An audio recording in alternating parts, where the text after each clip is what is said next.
Sir वो तो मौका उनके एमपी एमएलए को दे दिया है। देने के बाद उनका क्या रवैया रहा है सबको पता है। वो बनने से पहले तो बड़े, आज से 50 साल पहले कांग्रेस ही थी। क्या उनको इस सेक्टर का हाल नहीं पता लगा? 45-50 साल से सेक्टर ऐसा ही था। देखो वो समस्या थी जब हम जैन कॉलेज में सीएम साहब आए थे, तो सीएम साहब के आश्वासन से उन्होंने ये कहा था कि सबसे पहले ड्रेनेज पाइप का काम करा जाए। तो उन्होंने अपने फंड से हमें 4 करोड़ रुपए की ग्रांट मंजूर करी थी। और जो आपने देखा होगा कि सेक्टर 9 के अंदर सारी पाइपलाइनें एक ब्लॉक में डल चुकी हैं। और जैसे कि आपने कहा वादे वादे हमने जो भी पहली बार में कहे थे, सबसे पहले वादा ड्रेनेज का था, वो हमने पूरा किया है। अपने जो 132 वाली लाइन थी जहाँ पे हमेशा 2-2 फुट पानी होता था, हमने वहाँ पे ड्रेनेज डलवा दिया है। जितने भी हमारे टीपीएस थे सबकी मोटरें हमने अपग्रेड कराई। और जितने भी हमारे जो सीवरेज वगैरह के थे उसका सारा सिस्टम ने सफाई कराई। नगर निगम के चुनावों का बिगुल बज चुका है। हर पार्टी अपने दावे और वादे करती नजर आई। आज बातचीत करने के लिए वार्ड नंबर 18 से जो पार्षद है भारतीय जनता पार्टी पे, जिन पर दूसरी बार जो है पार्टी ने विश्वास जताया, हितेश जैन जी हमारे साथ, उनसे बातचीत करेंगे। हितेश जी स्वागत है सबसे पहले आप। धन्यवाद आप सबका। हितेश जी, वादे और दावे जो है हर पार्टी करती नजर आई, दूसरी बार पार्टी ने आपको मौका दिया है, किस तरह?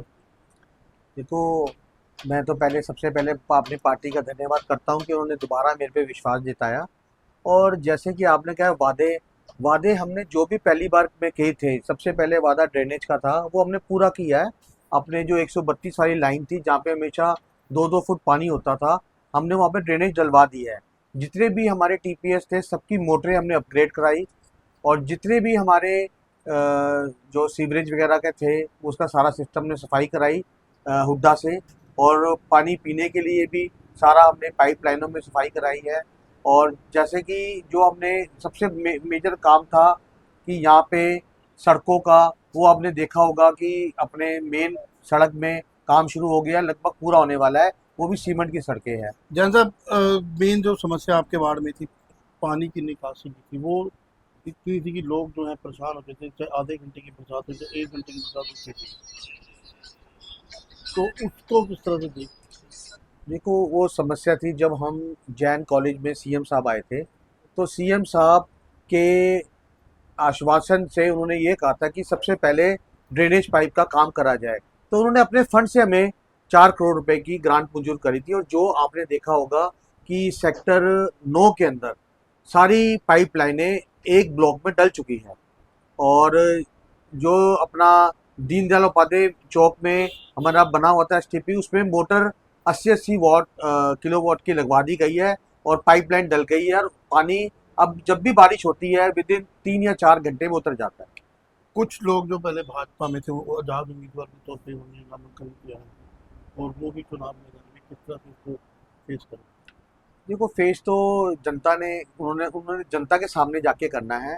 जनता को भी पता है, जैसे जो लोग पहले भी एमपी और एमएलए बने थे और वो आज तक 1.5 साल में यहाँ पे नजर नहीं आए। उन्होंने भी दावे करे थे हम ये कर देंगे, हम वो कर देंगे, लेकिन जब तक सरकार साथ ना हो तो काम कैसे होगा। अब उनके पास जाओ तो वो कहते हैं जी हमारी कोई सुनता नहीं है। तो मेरा तो अपने वार्ड वासियों से यही निवेदन है कि आने वाली 10 मई को आ, आप अपना भरपूर विश्वास और अपनी कीमती वोट भाजपा के कैंडिडेट जो मुझे बनाया है 18 नंबर वार्ड से, मुझे अपना आशीर्वाद दे। और जो भी काम हमने बड़े बड़े काम करा दिए और आगे भी जो काम पेंडिंग पड़े हैं सब ऑलरेडी पाइपलाइन में है, सबके टेंडर हो चुके हैं, जरा एलओई करते हैं। अगर किसी ने भी देखना हो वो कमेटी में जाके चेक कर सकता है। हमने ऐसा कोई काम है जो पेंडिंग है, सारे पार्क अपग्रेड करा दिए है, सारी लाइटें लगवा दी है। और जो भी छोटा मोटा जैसे ड्रेनेज के बाद सड़कों में ऊपर नीचे है उसकी सबकी हमने एलओई छोड़ के टेंडर करा चुके हैं। वो सब इस इलेक्शन के बाद पूरा हो जाएगा। क्या कौन से जो प्रोजेक्ट हैं जो अभी मेन जो है, तो आपके चुनाव अगर जीत जाते हैं उसके बाद जो है होंगे? सर सबसे पहले सेक्टर 8 के अंदर जो हमारी ड्रेनेज जा रही है उसको हमने सीमेंटेड कराना था। वो 4 करोड़ का टेंडर हमारा पास हो गया था, लेकिन जब ऊपर गया तो उसकी बजट 8 करोड़ का आ गया। वो हमारा ऑलरेडी ऊपर गया हुआ है काम होने के लिए। 8 सेक्टर के अंदर जो हमारा पानी का जो निकासी थी, क्योंकि पाइप डालने के लिए हमने 3 करोड़ पास करा दिया था, लेकिन इंजीनियरों ने कहा कि पानी निकालेंगे कहाँ। उसके लिए हमने जो मंडी है, मंडी के अंदर एक बड़ा कुआं जैसे कि विजिलेंस ऑफिस के सामने बन के तैयार हो गया है, वो पास करा दिया है, वो भी आचार संहिता खत्म होने के बाद काम शुरू हो जाएगा। तो कांग्रेस भी बात दावे कर रही है कि हम इसमें मौका दीजिए, हम अम्बाला का विकास करें। सर वो तो मौका उनके एमपी एमएलए को दे दिया है, देने के बाद उनका क्या रवैया रहा है सबको पता है। वो बनने से पहले तो बड़े, आज से 50 साल पहले कांग्रेस ही थी, क्या उनको इस सेक्टर का हाल नहीं पता लगा? 45-50 साल से सेक्टर ऐसा ही था।